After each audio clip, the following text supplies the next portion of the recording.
Good day, I'm Dr. T and welcome to my office. So today I'd like to continue on my series about creating or recreating a new class. So in this episode I would like to talk about assessment. How do you know whether or not those learning objectives were met by your students? Now this is a point where you might be going, wait, this is part 2. What happened to creating learning experiences? What happened to teaching? That's still coming. But before you get there, you actually need to know how you are going to start assessing things. I've been in situations where I've come up with these great learning experiences, but didn't think about how I was going to assess them, and then was at the end trying to grade a lab report going, there was no question. How do I grade this? How do I assess their learning? Because I don't know if they learned. So what you want to do is figure out how you're going to assess their learning of each of the learning objectives, and then create the learning environments, the learning activities for them to actually learn that. This way you don't get at the end and like, great, I have no idea what happened. Okay, so when you are doing assessment, when you're trying to figure out did they meet those learning objectives, you actually have kind of 3, 4, depends on how you want to cut it, considerations you need to take into account. And the first one, and kind of the overarching one, is the inherent nature of the learning objectives. So if you remember, those are going to be based on some kind of verb that's going to link to Bloom's taxonomy, and then probably a noun, or something that's going to link to the actual topic. So students will know the difference between red and blue or something. Alternatively, students will be able to calculate formula weight. Students will be able to evaluate the basic principles of different systems of governments.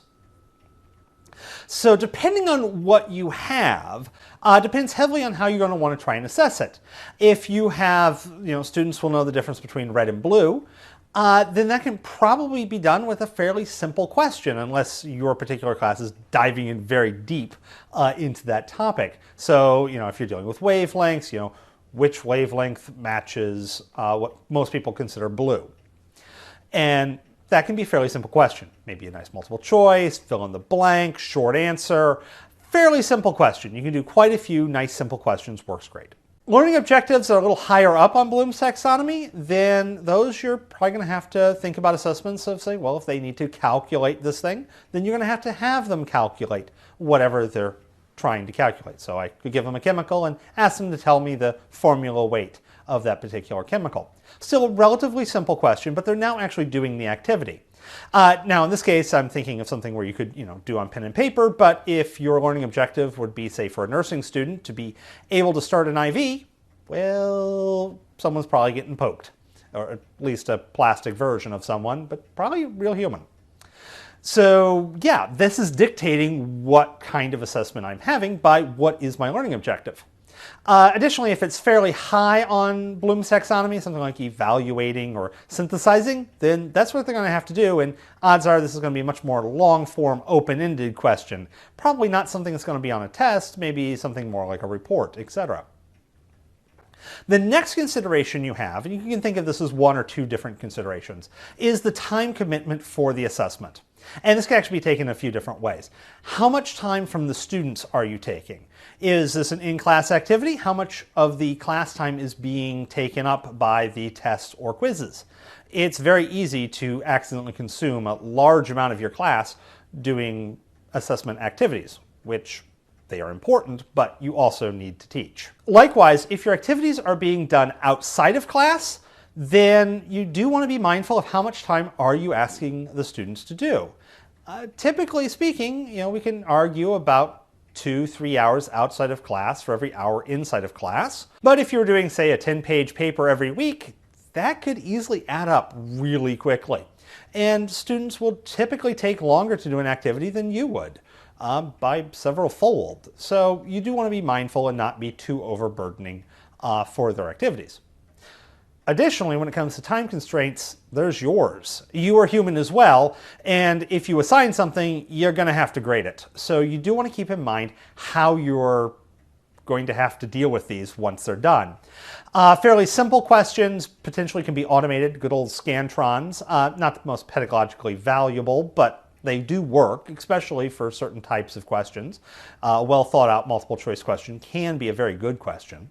It does take a lot of thought to make that a good question. Or you could utilize something like an online homework system or some other computer-based system to grade those assignments. These are particularly valuable if you have lots of students. So once you're over, say, 100, 150 students, you're almost certainly going to have to automate the vast majority of your grading, either by Scantron or computer-based systems in one way or another. Trying to hand grade large, elaborate essays or whatnot will almost certainly be completely unfeasible for you. Keep in mind, if you have 100 students and you spend 3 minutes grading a single question, then you have spent 5 hours grading that one question. Now, if this is a major assessment, something you can't assess another way, then doing that once or twice a semester is a very reasonable ask. But trying to do that a couple of times a week, and you'll find that your other commitments, like preparing for class and actually doing the teaching part, as well as other responsibilities, are going to go by the wayside. And keep in mind, you do need work-life balance. So do take stock. How many students do you have in your class, or classes, I should say, because your time is taken between all of your courses, and how many of these assessments you want to do.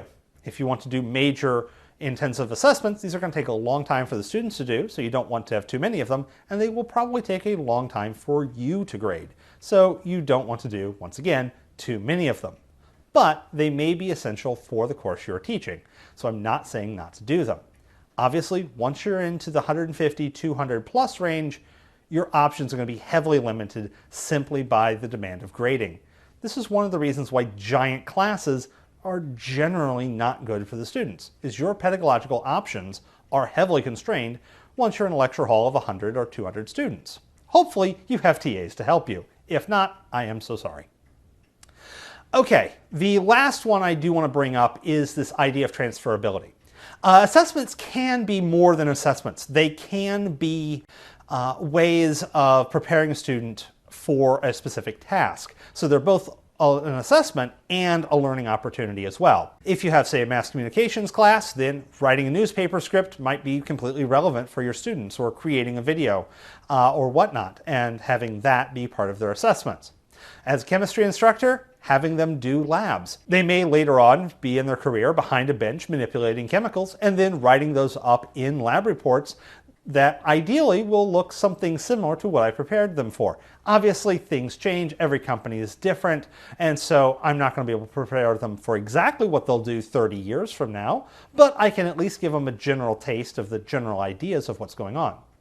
Now, this is not always a viable option. Sometimes the learning objectives you need to meet aren't ones that they're really going to be using in their day-to-day life in their career. Instead, those will be forming a foundation to those that they will actually be using later on. This is especially common if you're in lower level courses. Therefore, trying to have something that's directly applicable to a skill set that's not really the one that they're learning at this point is going to be problematic. Once again, the reason we do have these learning objectives is because other learning objectives will be built on top of them. You cannot build the roof without building the foundation. The foundation is not nearly as glamorous, but once again, it is necessary. Now, a few options for grading. Of course, there is the wonderful test.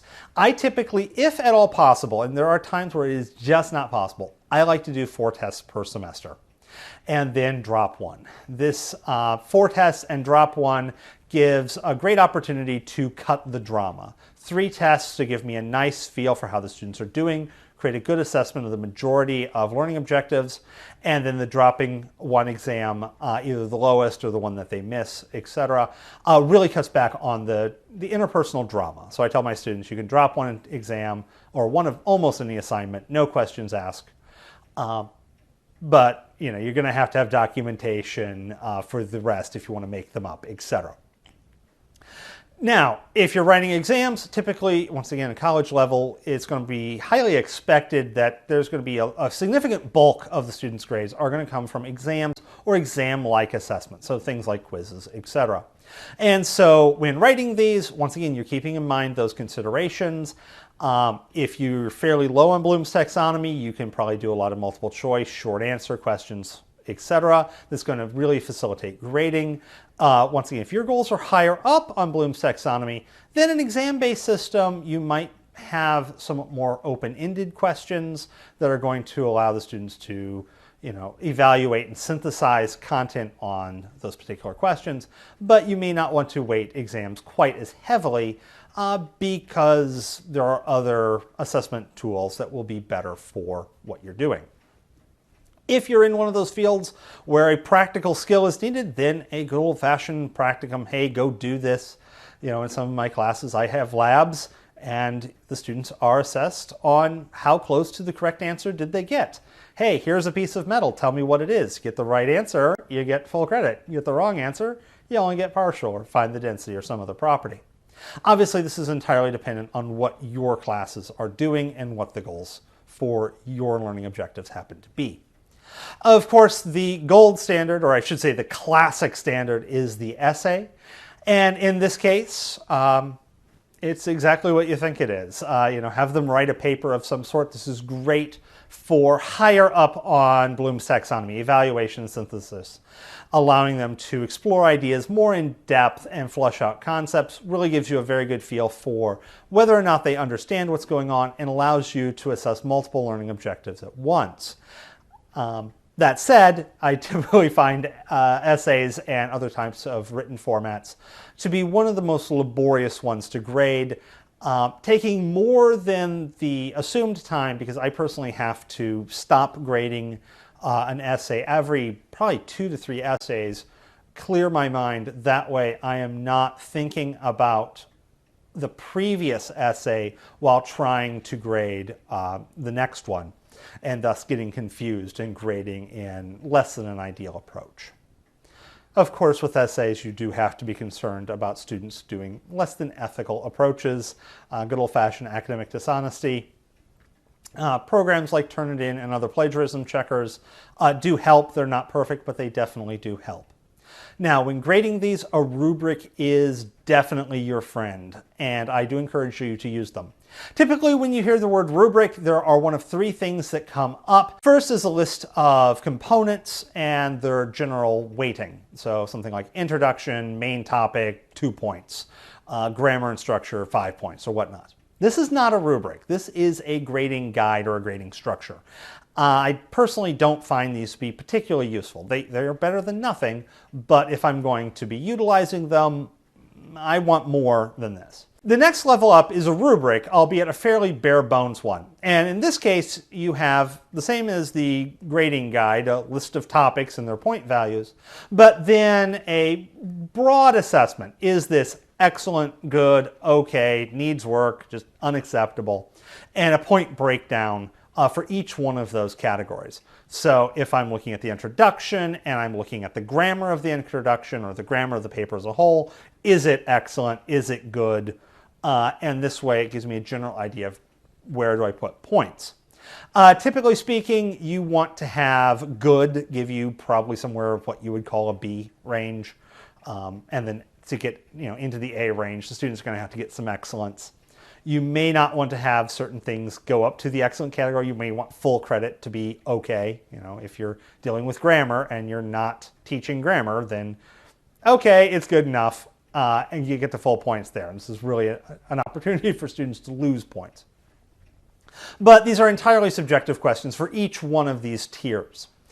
The next, and really the better rubric, although definitely the hardest one to create, is going to be where each one of those subjective categories, excellent, good, okay, needs work, and just unacceptable, is delineated within there. And typically you'll see a series of grids or something with stuff written in.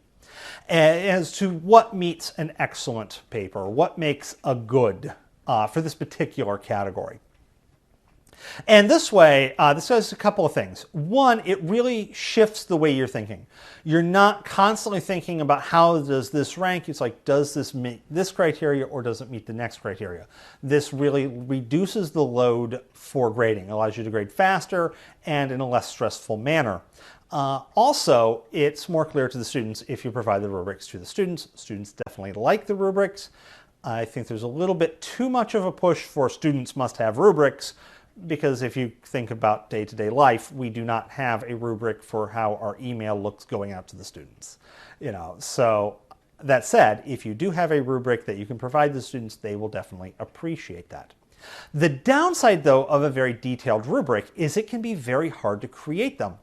In no small part because it's very hard to think about how a student can do something wrong.